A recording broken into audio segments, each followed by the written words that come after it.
Correct. Yes, sir. And after you shot him, is it true that once you put Hassan on the ground and neutralized him, you immediately started to try to save his life? Yes, sir. And that's because?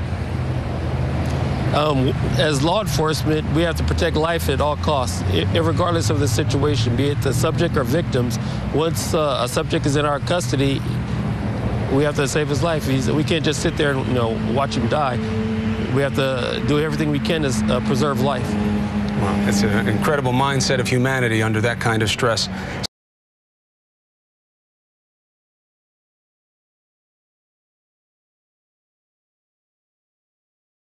Now, of course, there's a lot of focus on the alleged shooter, but we cannot forget the heroes in this story. Right now, we're joined live by one of the police officers who fearlessly put his own life on the line to help put an end to this rampage. Senior Sergeant Mark Todd in Killeen, Texas, with us this morning. Thank you very much, Sergeant, for joining us. Good morning. So you and Sergeant Kim Munley, you get there at about the same time, but you took different routes around the building. Will you take us to when you first saw Kim Munley and that she had been shot and what that was like? Okay, when we first approached the scene, there was a slight incline that we had to go up, and the bystanders were pointing in the direction of the suspect.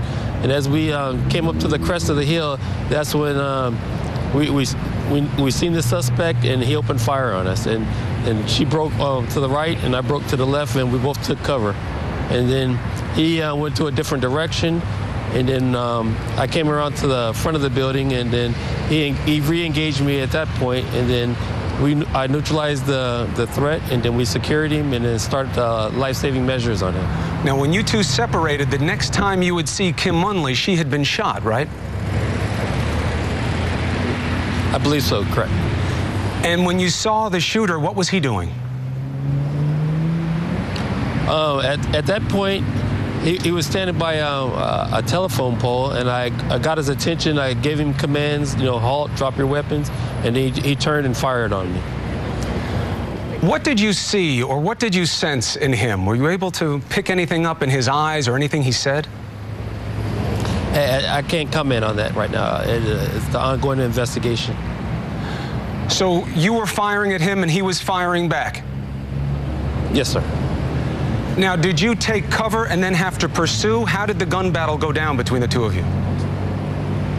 There's part of the investigations I can't go too much into details, but what I can say is pretty much he shot and we shot, and then we secured him and then saved his life. What goes through your mind when you see your partner on the ground, the man who shot her is still up and firing on other people? What is the sense of what you have to do there? The immediate action is to secure him. Before we can treat any wounded, we have to make sure we secure the subject. And once he's secured, and then all the medics jumped in and started life-saving measures. There was really no time to think. We just relied on our training, secure the subject, then start life-saving measures. 25 years on the job, you'd never had to be in a situation like this before, and yet the training put you right in the right frame of mind. Correct. Yes, sir. And after you shot him, is it true that once you put Hassan on the ground and neutralized him, you immediately started to try to save his life? Yes, sir. And that's because?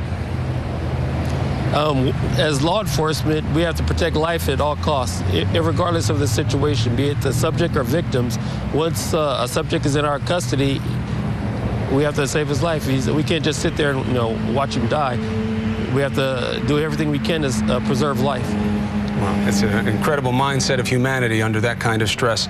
Senior Sergeant, thank you very much for relaying the story. It's very good to meet you this way, and best to you going forward. Thank you, sir. Amazing story. Just gets more amazing every time you hear it. Robin?